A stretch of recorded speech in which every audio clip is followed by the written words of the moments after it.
지방선거가 석 달 앞으로 다가오면서 선거에 출마하려는 공직자들은 반드시 사퇴를 해야 합니다. 의원직을 걸겠다고 장담했던 국회의원들이 과연 사퇴를 할지 주목받고 있습니다. 민주당 박지원 의원이 사실상 출마하는 쪽으로 가닥을 잡으면서 전남지사 선거전이 요동치고 있습니다. 상대 후보들은 박 의원이 말 바꾸기를 한다며 공세를 이어가고 있습니다. 장휘국 광주시 교육감이 시민 후보 단일화 경선을 수용함에 따라 광주 교육감 선거에 큰 변화가 예상됩니다. 광주 전남 지역 저축성 예금 증가율이 5년 만에 최저치로 떨어진 반면 대출은 크게 늘어 가계부실이 우려됩니다. 여러분 안녕하십니까? 광주 MBC 뉴스데스크입니다.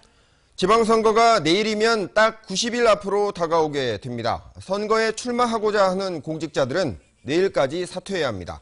국회의원은 대상이 아니지만 의원직을 내놓고 출마하겠다고 말한 의원들이 여럿인데 정말 공언한 대로 사퇴할 것인지 관심을 모으고 있습니다. 첫 소식 윤근수 기자입니다. 광주시장과 전남지사 선거에 출마를 선언한 국회의원들은 의원직을 버리겠다고 공언하며 결연한 의지를 다졌습니다. 광주에선 이용섭 의원이 그랬고 전남에선 이낙연, 추승용 의원이 그랬습니다. 한 달이 지났지만 사퇴한 국회의원은 없습니다.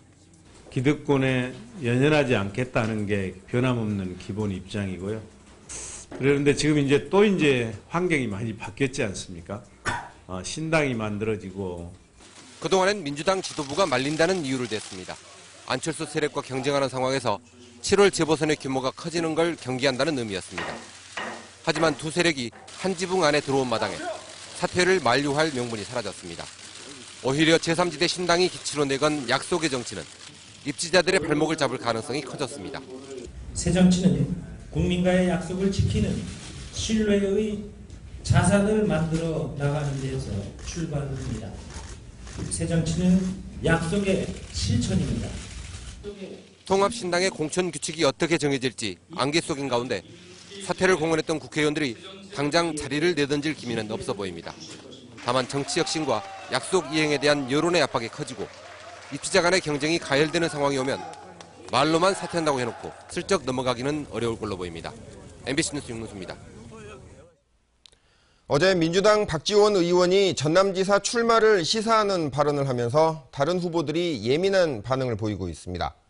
먼저 선거 전에 뛰어든 입지자들이 박 의원이 말 바꾸기를 하고 있다며 공격하고 있습니다. 양현승 기자입니다. 꾸준한 출마설 속에 전남지사 선거 최대 변수로 꼽혔던 민주당 박지원 의원. 정치는 생물이다는 애매한 자세를 취한 끝에 마침내 다음 주까지 출마 여부를 결정하겠다고 입장을 정리했습니다. 얼마나 비중 있는 정치를 했는가도 봐야 되고 먼저 선언하고 먼저 뛰어다니는 게 된다고 하면은 그건 좀 문제가 있죠.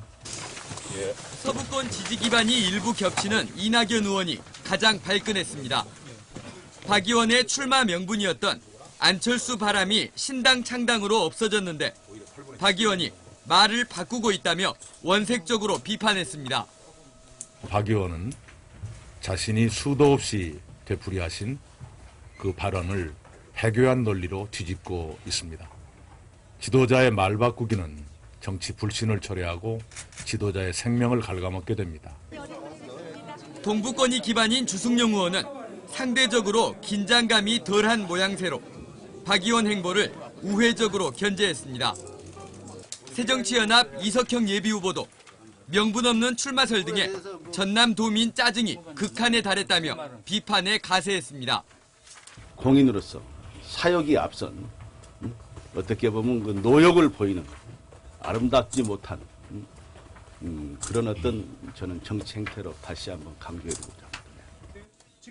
숱한 출마설을 즐기듯 명확한 입장을 밝히지 않았던 박지원 의원. 출사표를 던져놓고도 설마 했던 변수에 긴장감을 감추지 못하는 차기 도백 후보들. 경선 통과가 곧 당선이라는 불편한 공식을 쫓는 입지자들로 인해 전남지사 선거전은 정책과 공약을 검증하기도 전에 갈등부터 표면에 드러나 버렸습니다. MBC 뉴스 양현승입니다. 새누리당 광주시당이 지방선거 공약 개발에 본격적으로 나섰습니다. 새누리당 광주시당은 대학 교수와 전문가 등 20여 명으로 지방선거 공약 개발단을 구성하고 3월 말까지 공약 개발을 마치기로 했습니다. 또 실천이 가능하고 지역의 실정을 반영한 공약, 그리고 시민이 체감할 수 있는 공약을 개발하는 데 초점을 맞추기로 했습니다. 광주시 교육감 선거전도 크게 출렁인 하루였습니다. 이른바 진보 진영 후보들이 요구한 단일 후보 경선 요구를 장휘국 교육감이 받아들였습니다. 이 소식은 정효욱 기자가 전합니다. 장휘국 광주시 교육감이 정교조를 중심으로 한 시민사회의 후보 경선에 참여합니다. 그동안 현직으로서 시민사회의 추대를 원했던 장 교육감이 경선 수용으로 입장을 다시 정리한 겁니다. 장 교육감은 윤봉근, 정의곤 등 정교조 출신 교육감 후보들이 경선 참여를 강하게 요구한 데 대해 흔쾌히 받아들인다고 밝혔습니다.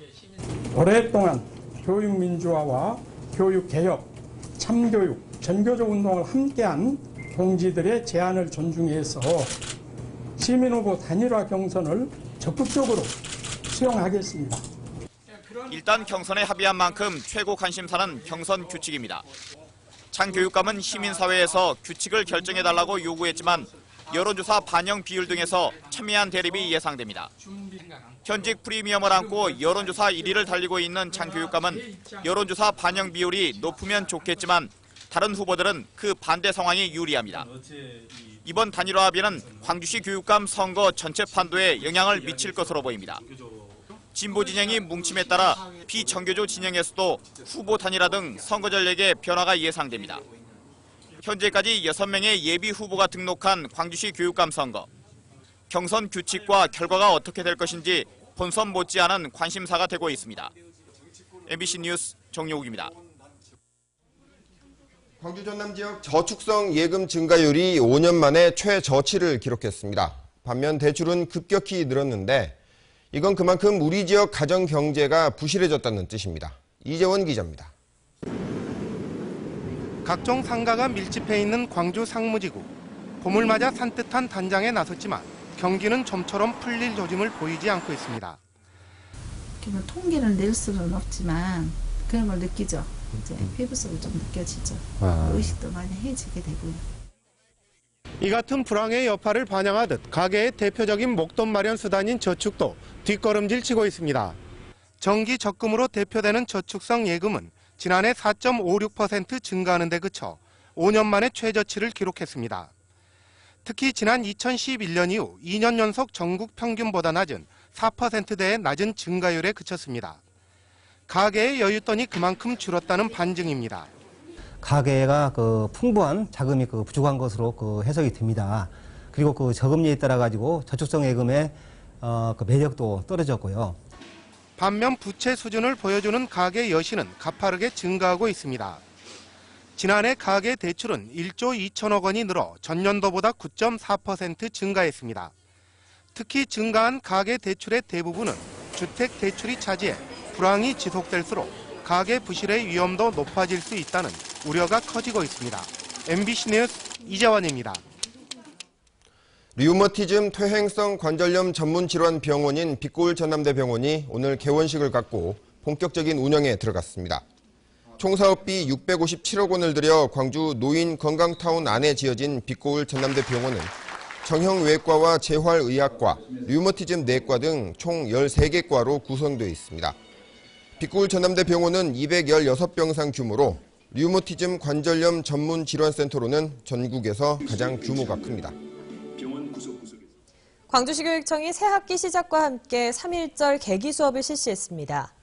장휘국 교육감은 오늘 광주일고를 찾아 3.1운동의 배경과 영향을 설명하면서 광주에서도 1919년 당시 2차례 만세운동을 벌인 사실이 있다며 학생들의 관심을 촉구했습니다.